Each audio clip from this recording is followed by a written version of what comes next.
Hello guys, nandito na naman tayo. Siyempre, good morning muna rito at good evening dyan. Eto guys, pag-usapan natin at komentuhan at scrutinize natin itong mga pabida-bida na naman itong si Eli. Si Congressman Eli na hanggang ngayon yung kanyang pangako na pantay-pantay na sweldo sa buong Pilipinas ay wala. Okay, sige nga, pakinggan nga natin pinagsasabi naman itong... What the heck? At ang gobyernong to ay kontrolado ng mga oligarchs at mga bilyonaryong negosyante. Ipapakita ko sa inyo. Wait sabi niya ang gobyernong ito ay kontrolado raw ng mga oligarko at mga bilyonaryong mga negosyante. At papatunayan daw niya. Okay, sige nga, tingnan nga natin kung kaya niyang patunayan o chismis ang kanyang sasabihin ito. Okay, pakinggan natin. Kung bakit at paano. Pakinggan natin mismo yung sinasabi ng mga bilyonaryong negosyante at mga oligarko. This president, yung naiba sa kanya is he's really actively seeking out consulting with various representatives of the private sector. And I think nakakagana sa business person. Parang It's the first time it has happened. Parang talaga That the president is so accessible to business tycoon. Okay lilinawin ko ang sinabi nito nitong negosyanteng ito ay ang presidente ay humihingi tagang sinisik niya yung mga recommendation or advice or suggestion, which is yan ang pagiging good leader. Anyway guys, ito si Eli wala tong alam patungkol sa pagpapatakbo ng korporasyon at wala itong karanasan. Ang karanasan yata nito ay mag-rally. No, wala itong alam sa corporate world, corporate orientation, wala as in zero. Ang alam nito, karanasan nito ay mag-rally. Alam mo guys, ito sa mga lahat ng mga nagtatrabaho diyan, alam ito ng mga managers at ng mga directors at mga matataas na mga official. Ang isang magaling na namumuno ay marunong makinig at kumukonsulta doon sa mga taong nasa baba at sa mga mas nakakaalam doon sa bagay na halimbawa sa kanilang mga industriya. No? Hindi yung nag-aalam-alaman, hindi yung nagrurunong-runungan. Okay, sige. talagang Kung narinig nyo na nagsalita ay si Lance Gokongwei ng pamilya Gokongwei. Siya ang presidente ng JG Summit Holdings, isa sa pinakamalalaking kumpanya dito sa Pilipinas. Tama yun. Tama yun. Yung JC Summit na yan, no? Isa yan sa pinakamalaki. Itong mga Gokongwei. Sige. Sila ang nagmamay-ari ng Robinsons, Cebu Pacific at ng Universal Robina Corporation. Okay. Siya na mismo ang nagsabi that the president is so accessible to the private sector, aka mga oligarko at mga bilyonaryong negosyante, at inadmit niya na ngayon lang to nangyari. Pakinggan Ngayon, asan ngayon ang sinasabi mong kontrolado? Di ba, pakabobo? Chismis na naman. Imbis na matuwa ka dahil bakit ibig sabihin, ngayon lang nangyari na ang Pangulo ay accessible din sa mga negosyante. Kung hindi ka pala naman isang Naku! Ubob na ubob itong si Eli, no? Unang-una guys, eto Eli, ilan na ba ang taong natulungan mo? May mga tao ka na bang napag-aral? May mga tao ka na bang nabuhay? At may mga empleyado ka ba? May negosyo ka ba na may mga empleyado ka? Alam mo ba kung ilang milyon ang empleyado ng taong yan? Alam mo ba kung ilang milyon ang nagtatrabaho sa taong yan at tuwan-tuwa dahil maganda ang pagpapatakbo? Naku, ang ganda kaya sa mga kumpanya niyan. Ang tanong ko, milyon ang nabibigyan niya ng kabuhayan? Sa buong Pilipinas. Tapos, ginagawan mo ng istorya, ginagawan mo ng chismis, na porque sinabing accessible ang Pangulo ay open at nakakapagbigay sila ng suggestion, ibig sabihin nun, kinokontrol na. Ang sabi mo kanina, kinokontrol Kinokontrol tayo ng oligarko Ang tanong, asan sa statement nitong si Gokongwei ang pagkokontrol? Pagkokontrol na pala yung sinabing open ang Pangulo? Accessible ang Pangulo? Ano ba ibig sabihin ng accessible? Ibig sabihin, ang Pangulo ay nakikinig, pwede sila makapag-reach out kapag may problema, nakikinig ang Pangulo. Ganun naman talaga ang dapat na leader. Lalo na't itong mga ito ay negosyante at ito ay may kinalaman sa ekonomiya ng ating bansa. Huwag mong kakalimutan itong mga ito ay nagbibigay ng trabaho sa napakaraming mga Pilipino. Milyong-milyong Pilipino. Hindi katulad mo. Sumesweldo ka sa gobyerno, wala ka namang ginagawa. Yung pinangako mo, simpleng-simple. Sabi mo, pagpapantay-pantayin mo ang sweldo ng lahat ng tao. Lahat ng mga Pilipino, saan mang sulok ng Pilipinas, pare-pare sa sweldo, hindi mo magawa. Mamumuna ka pa sa mga ito na nagbibigay ng trabaho sa napakaraming mga Pilipino.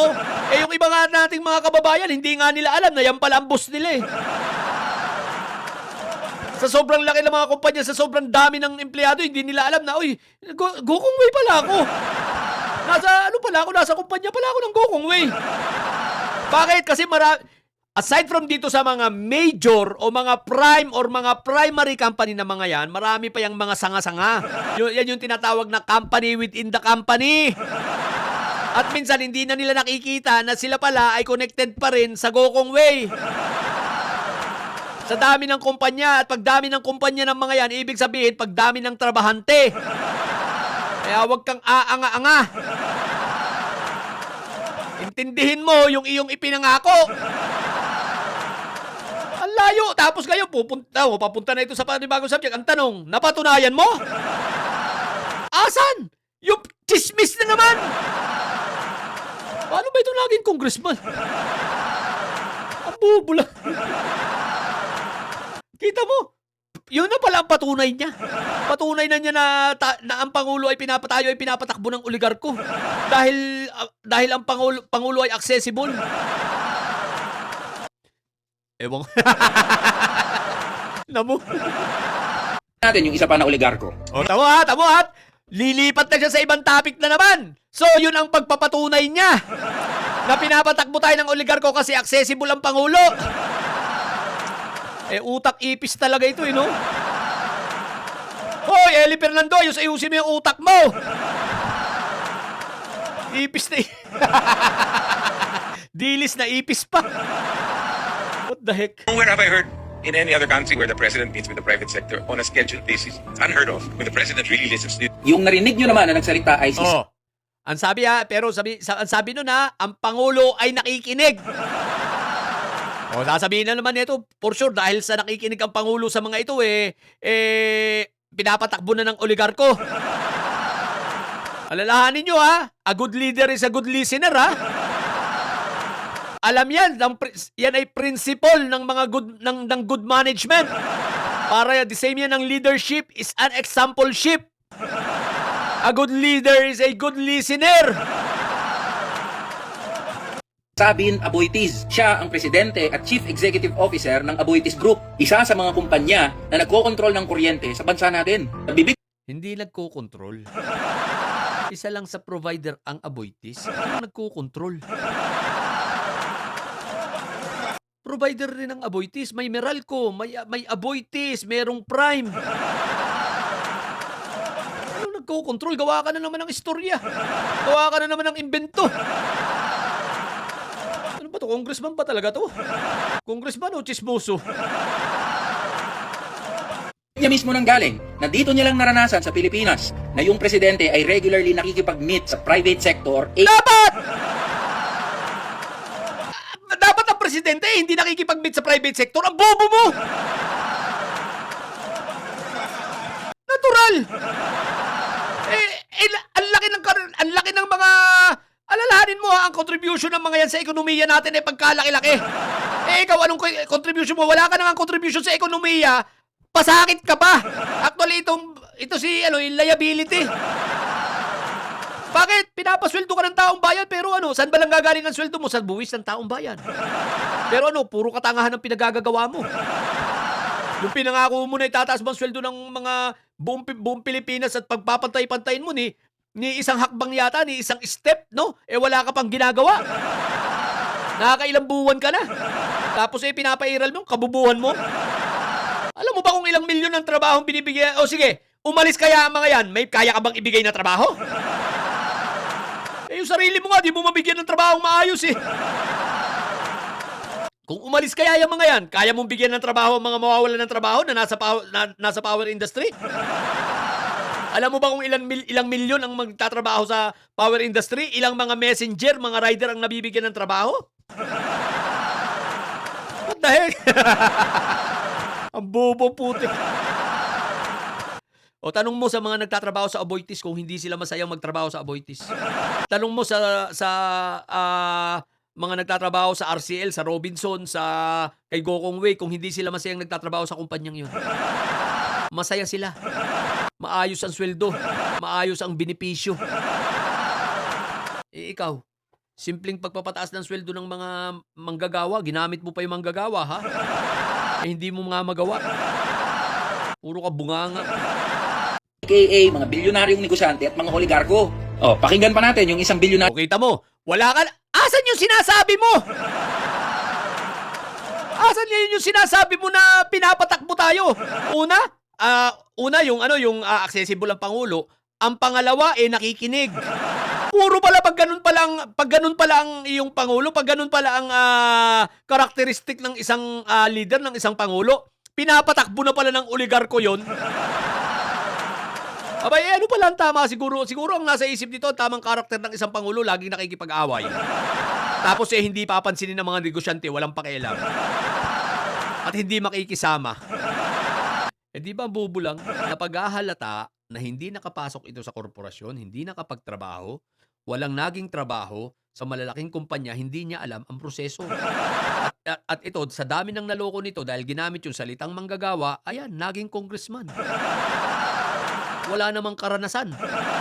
Hindi nga nito alam kung ano ang mga proseso. Hindi nito alam kung ano yung mga halimbawa sa salitang mga korporasyon, mga WIGs, mga KPI. Wala itong alam. Hindi nito alam kung ano ang budgeting. Wala itong alam. Hindi nito alam ang DOS, ang target. Ano malalaman nito? Hindi naman ito nakapagtrabaho sa korporasyon. Ang ginawa lang nito, magrally-rally. At gamitin yung salitang manggagawa para makakit sa Kongres. O ngayon, nasa Kongreso, may nagagawa ka ba? Pinapasweldo ka ng taong bayan, ha? Mabuti pa itong mga tinutulig sa mga negosyante. Ang dami niyang mga yan pinapasweldo, binubuhay ng mga kababayan natin Pilipino. Higit sa lahat, maraming mga scholars ang mga yan. Meron niyang mga foundation at marami yang napaaral, napatapos, nabigyan ng magandang buhay. Ikaw, anong naibigay mo? Kabubuhan? negosyante. Pinatawag nga niya ako. Natapos yung Si Ramon Ang naman, ha? Eto, ipapaalala ko sa mga nakapagtapos sa Ramon Ang Foundation, ha? Eto, tinitira si Ramon Ang. Pag nakakita nyo ito, ipamukha nyo rito kung paano kayo nakagraduate at nasuportahan ng libreng pag-aaral at ngayon ay maayos ang inyong mga buhay. Pamukha nyo dito sa taong ito na pinapasweldo natin, pinapasweldo ng buwis ng bayan, ng taong bayan, wala namang ginagawa. Wala itong pinagkaiba kay Belhica, eh. Kay Greco, tamad. Alam lang, magrally-rally. Mambatikos. Okay lang naman batikos ka, pero magbigay ka ng solusyon. Pag magmabatikos ka, dapat may baon kang solusyon. May baon kang, may ilalatag kang plataforma kung paano mo susolusyonan yung iyong binabatikos. Diba? Kagaya nito, babatikusin mo itong mga negosyanteng ito. Ang tanong ko, sige, kung yung mga yan ay umalis, no? At iwanan, tanggalin ang kanilang negosyo at ilipat sa ibang bansa. Ang tanong ko, may solusyon ka ba dyan para bigyan mo ng trabaho? Yung mga kababayan nating mawawalan ng trabaho? Hindi ka nga makapagpakain at makapag-sponsor ng pag-aaral ng isa man lang makapag-scholar man lang ng isang estudyante. Hindi mo nga magawa, eh. Sisilipin mo pa yung mga yan. Na napakadami, milyong-milyong kababayan natin ang nabubuhay dahil sa kanila. Na maayos, hindi basta nabubuhay ng kung ano lang, kundi maayos na trabaho. At maraming mga kababayan natin ang nangangarap na makapasok sa kumpanya ng mga yan. Katulad yan ni Ramon Ang, San Miguel, si Gokong Wei, Robinson, si Aboitis, itong Veco, Davao Light, Aboitis mismo. O di ba, daming nangangarap pakapasok diyan. Bakit? Kasi ang ganda ng benepisyo. Ang ganda ng opportunity pag nakapasok ka diyan. Pwede aabutin ka ng pagre-retiro na maayos ang buhay mo. Magre-retiro ka diyan pag natapos mo, meron kang separation, meron kang retirement benefits. Ang bubulong. bidding nung nanalo na ako. Sabi niya, come on, paliwanag mo nga sa akin yung timeline kung paano mo gagawin. Anong gagawin? Ay, wag ka kasi magsasalita, ng timeline dyan kay Bubo yan! Hindi niyan alam kung ano yung timeline. Pag sa mga usaping mga corporate, hindi niyan alam ni Eli kung ano yung timeline. Wala kang karanasan yan, eh. Hindi niya alam kung ano yung timeline sa project. Wala yan. Diyos ko, kaya hindi nito naiintindihan. Kasi anong malay ni Eli pag mga salita na may kinalaman na sa corporate, sa mga execution, walang alam yan si Eli. Ay, Diyos ko po, Rudy. Birain ha. Okay. At pa siya ng oras para pag-usapan yun. Because of BBM, the investors' confidence are very strong. Yung narinig nyo na nagsalita ay si Ramon Ang. Tao yan ng mga kuwangko, ni Danding Kuwangko. Siya ang Chief Executive Officer at largest shareholder ng San Miguel Corporation. Alam naman natin ano ang San Miguel Corporation. Isa sa mga Buti alam mo. So, anong problema mo ngayon sa mga negosyanteng ito? Sasabihin niya, manggagawa na naman. Yung mga manggagawa na sumasama sa'yo, hindi mga nagtatrabaho sa mga yan. Dahil yung mga nagtatrabaho sa mga kumpanya niyan, ng mga yan, lahat ay satisfied. Kampante sila, komportable sila sa buhay. Dahil maayos magpasweldo ang mga yan, magandang kumpanya, magandang makapasok sa mga yan. Style mo na naman. mga pinakamatatanda, pinakamakapangyarihan at pinakamalalaki na kumpanya dito sa bansa natin. Kaya na mismo nagsabi na bihira na may presidente na magtatanong ano yung dapat na gawin. At Ay, yun nga ang magaling na leader, nagtatanong. Hindi nag-aalam-alaman. Ang magaling na manager, nagtatanong sa kanyang mga empleyado, lalo na yung mga nasa grounds. Dahil yan sila ang nakakaalam ng tunay na sitwasyon. At saka, alam mo, sabi nga two brains are, di ba? Are better than one. Boob. dahil daw kay BBM, mataas ang confidence ng mga investors at ng mga malaking mamumuhunan dito sa bansa natin. Huli nating pakinggan tong isang bilyonaryong negosyante. 2022 was a record-breaking year for all our businesses. That was right after the opening of the economy. BBM had already come in noong 2022. Then 2023, that was, I think, the full recovery already. You saw na all our businesses were on all-time high, even higher than pre-pandemic. Yung narinig nyo na nagsalita ay si Kevin Tan. Siya ang Chief Executive Officer ng Alliance Global. Sila ang nagmamay-ari ng Mega World, Emperador at ng McDonald's Philippines. Pero ang sinabi niya ha, pagpasok ni PBBM galing tayo sa pagkakalugmok ha, nakabangon ang ekonomiya. Ano ang ibig sabihin nito? Nakabangon sila, mabilis silang nakarecover. Ibig sabihin nun, nakarecover din yung mga kababayan natin na mga na-lay off. Or yung mga nagpahinga lang dahil sa, syempre, humina ang negosyo, di ba? Nagkaroon ng mga cost-cutting, nakabalik sila sa normal. Ibig sabihin, umaayos ang buhay ng mga kababayan natin, ng mga empleyado nila. Bumalik sa normal. Hindi ko, tapos kayo na, galit ka. Siya na mismo ang nagsabi na sa pagpasok ni PBBM, all-time high yung kita ng kanilang mga negosyo. Mas malaki pa sa kinita nila bago mag-pandemic. Ang tanong, nakinabang ba tayo dito sa mga pinagsasabi ng mga Ay, tanga, nakinabang talaga! Ang bobo mo! Yung mga kababayan natin na sumisweldo nagkatrabaho, hindi ba pakinabang yon? Ang buwis na nakukuha ng mga yan, na nakukuha ng gobyerno sa mga yan, hindi ba pakinabang yon? Ang problema kasi sa inyo, wala kayong ginawa kundi mag-rally at ayaw ninyo magtrabaho, umaasa sa ayuda. Yung mga tagasunod nito kasi ni Eli, guys, ito kasi yung mga tagasunod nito, yung mga nagrarally-rally. Yung mga matakaw lang sa ayuda at mga tamad na katulad niya na hindi ayaw magtrabaho. Common sense. Itanong mo yan sa empleyado nila kung nakinabang o hindi. Yung ikaw ay yung merong magkatrabaho ulit ay hindi ba pakinabang yun? Yung isang pamilya, ama ng tahanan na nakabalik sa trabaho.